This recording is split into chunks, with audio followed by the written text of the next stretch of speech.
رب العالمین والصلاة والسلام علی سید اشرف الانبیاء والمرسلین اما بعد فاعوذ باللہ من الشیطان الرجیم بسم اللہ الرحمن الرحیم رب اشرح لی صدری ویسر لی امری واحلل عقدۃ من لسانی یفقہوا قولی۔ میرے محترم بھائیوں اور بہنوں، اسلام ایک مکمل ضابطۂ حیات ہے۔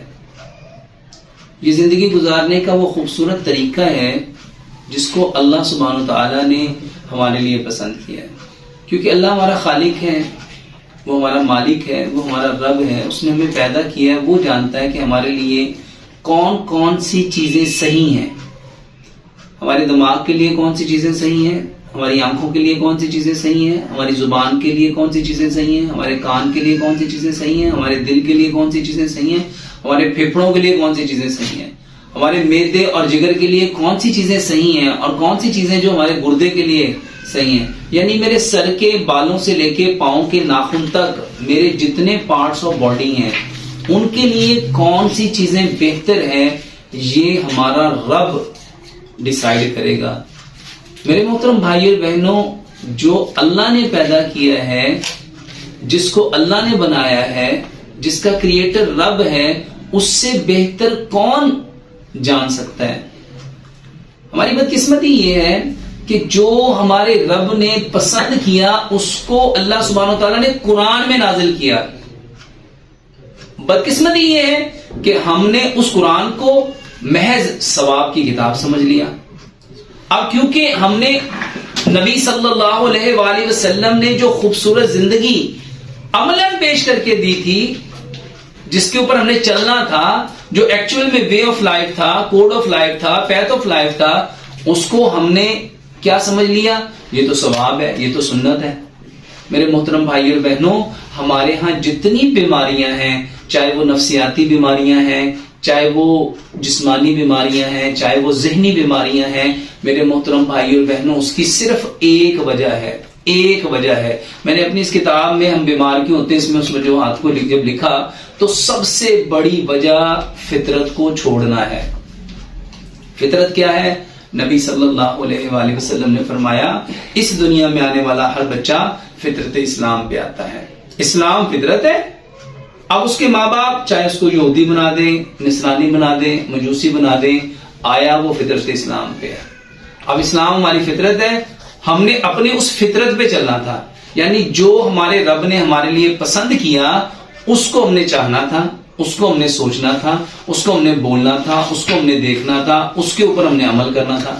لیکن بدقسمتی سے ہم نے کیا کیا کہ ہم نے اپنی زندگی کو اپنی مرضی کے مطابق چلانا شروع کر دیا، یا جو انفارمیشن ہمیں یورپ سے ملی، جو انفارمیشن ہمیں ان گوروں سے ملی، ان لوگوں سے ملی جنہوں نے اپنی عقل کے مطابق ایکسپیریمنٹس کیے، جن کا سورس آف انفارمیشن میرے محترم بھائی اور بہنوں اسلام نہیں ہے، جس کا سورس آف انفارمیشن وہی نہیں ہے، قرآن اور حدیث نہیں ہے۔ اس کے علاوہ جتنی انفارمیشن ہے وہ بہت اچھی ہو سکتی ہے، بہت بہترین ہو سکتی ہے، لیکن وہ اس باڈی کے لیے اس طرح سوٹیبل نہیں ہو سکتی ہماری زندگی کے لیے اور ہمارے بدن میں جتنے نظام چل رہے ہیں، چاہے ہمارا نروی سسٹم ہے، چاہے ہمارا بلڈ سرکولیٹری سسٹم ہے، چاہے ہمارا اسکیلیٹن سسٹم ہے، چاہے ہمارا مسکولر سسٹم ہے، چاہے ہمارا ریسپیریٹری سسٹم ہے، چاہے ہمارا ڈائجسٹیو سسٹم ہے، چاہے ہمارا اسکیلیٹن سسٹم ہے، چاہے ہمارا اینڈوکرائن سسٹم ہے، چاہے ہمارا یورینری سسٹم ہے، چاہے ہمارا ریپروڈکٹیو سسٹم ہے، ہمارے بدن میں جتنے سسٹم ایٹسیٹرا کام کر رہے ہیں، وہ دیکھنے والا ہو، وہ بولنے والا ہو، وہ سننے والا ہو، وہ محسوس کرنے والا ہو، وہ چاہنے والا ہو، ہماری پروٹیکشن کا ہمارا امیون سسٹم کیوں نہ ہو، جتنے سسٹم ہیں ان سسٹم کا کریٹر خالق رب اللہ ہے، ان ساری چیزوں کا کریٹر رب ہے، اور وہ رب اللہ ہے، وہ بہتر جانتا ہے، اس سے بہتر کوئی نہیں جان سکتا، اس سے بہتر کوئی نہیں جان سکتا۔ اس رب نے ہمیں پوری انسٹرکشن دی ہیں، اور وہ انسٹرکشن قرآن ہے، وہ قرآن ہے۔ ہم نے پیدا ہونے سے لے کے مرنے تک اپنی زندگی کیسے گزارنی تھی یہ ڈیسائیڈ اللہ نے کرنا ہے، کیونکہ ہم اپنی مرضی سے دنیا میں نہیں آئے اور ہم نے اپنی مرضی سے اس دنیا سے جانا بھی نہیں۔ جب ہم آئے اللہ کی مرضی سے ہیں جانا اللہ کی مرضی سے ہے. تو میرے محترم بھائی اور بہنوں، کیا یہ ممکن تھا کہ آنا تو اپنی مرضی سے نہ ہو اور جانا بھی اپنی مرضی سے نہ ہو؟ تو جو اس کا بٹوین ہے، جس کو لائف کہتے ہیں، آنے اور جانے کا جو درمیانی وقت ہے، جس کو زندگی کہتے ہیں، اس میں ہم خود مختار ہوں، اس میں ہماری اپنی مرضی ہو، یا اس میں لوگ ڈیسائیڈ کریں گے کہ میں نے زندگی کیسے گزارنی ہے؟ میرا جو ایم آف لائف ہے وہ لوگ بتائیں گے؟ میرے محترم بھائی اور بہنوں، آئے اللہ کی مرضی سے ہیں، جانا اللہ کی مرضی سے ہے. گھروں میں پریشانیاں کیوں ہیں؟ حالات خراب کیوں ہیں؟ معاملات خراب کیوں ہیں؟ تعلقات خراب کیوں ہیں؟ صحت خراب کیوں ہے؟ لوگوں کے دماغ کیوں خراب ہیں؟ آنکھیں کیوں خراب ہیں؟ کان کیوں خراب ہیں؟ دانت کیوں خراب ہے؟ دل میں کیوں بیماری ہیں؟ جگر میں کیوں مسائل ہیں؟ پھیپھڑوں میں کیا مسئلہ ہے؟ گردوں کے کیا مسائل ہیں؟ جگر کے کیا مسائل ہیں؟ ہڈیوں کے کیا مسائل ہیں؟ ہمارے امیون سسٹم کے کیا مسائل ہیں؟ اینڈوکرائن سسٹم کیا مسائل ہیں؟ ہمارے پوری باڈی میں جتنے سسٹم چل رہے ہیں وہ سارے کے سارے سسٹم کیوں خراب ہیں؟ کیونکہ جو رب کی انسٹرکشن تھی وہ ہدایات تھیں اور وہ ہدایت قرآن تھا. ہم نے بدقسمتی سے قرآن چھوڑ دیا، اللہ کی انسٹرکشن کو، ہدایات کو چھوڑ دیا. یہی سبب ہے کہ آج ہمارے اندر پریشانی ہے. اگر آپ چاہتے ہو اپنی ہر پریشانی کا حل، تو ہمیں لوٹنا پڑے گا 1444 سال پیچھے، اس خوبصورت زندگی پہ جس پہ پیارے پیغمبر جناب محمد صلی اللہ علیہ وآلہ وسلم نے عمل کیا اور عمل کر کے صحابہ کو بتلایا، اور صحابہ نے اپنی اپنی من چاہی زندگی کو چھوڑ کے نبی صلی اللہ علیہ وسلم کے بتائے ہوئے اللہ کے حکموں کو، نبی صلی اللہ علیہ وآلہ وسلم کے 100% طریقوں کے اوپر عمل کیا. وہ لوگ دنیا جہان میں عزت پا گئے.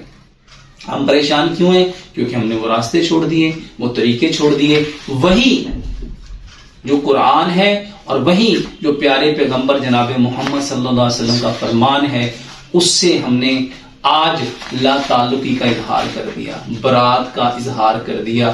یہی سبب ہے کہ آج ہماری طبیعت خراب ہے، اور ہماری طبیعت روح ہے اور وہ طبیعت خراب ہے. اب اس کی خرابی کا حل کیا ہے؟ وہ پھر وہی فطرت چاہتی ہے، وہی دین چاہتی ہے، وہی انسٹرکشن چاہتی ہے. ہم جب اللہ کے حکموں کو 100% پیارے پیغمبر جناب محمد صلی اللہ علیہ وآلہ وسلم کے طریقوں پہ لائیں گے، ہم ہیلدی ہو جائیں گے. اللہ سے دعا کرتے ہیں اللہ سبحانہ وتعالی ہمیں 100% پیارے پیغمبر جناب محمد صلی اللہ علیہ وآلہ وسلم کے ان نورانی طریقوں پہ چلنے والا بنائے جو اللہ سبحانہ وتعالی نے ڈیسائیڈ کیے ہیں، جن کے اوپر اللہ سبحانہ وتعالی نے نبی صلی اللہ علیہ وسلم کو چلنے کے لیے وحی کی ہے. جب ہم ان طریقوں کے اوپر آئیں گے تو میرے محترم بھائی اور بہنوں، ہمارے جتنے مسائل ہیں وہ خود بخود حل ہو جائیں گے. اللہ سے دعا کرتے ہیں کہ اللہ سبحانہ وتعالی ہمیں 100% سب سے پہلے اسلام کو سمجھ کے عمل کرنے کی، اور عمل کر کے اس خوبصورت پیغام کو اس کائنات کے اندر بسنے والے جتنے کچے اور پکے مکانوں میں انسان ہیں ان تک پہنچانے کی توفیق عطا فرمائے. وما علینا الا البلاغ المبین.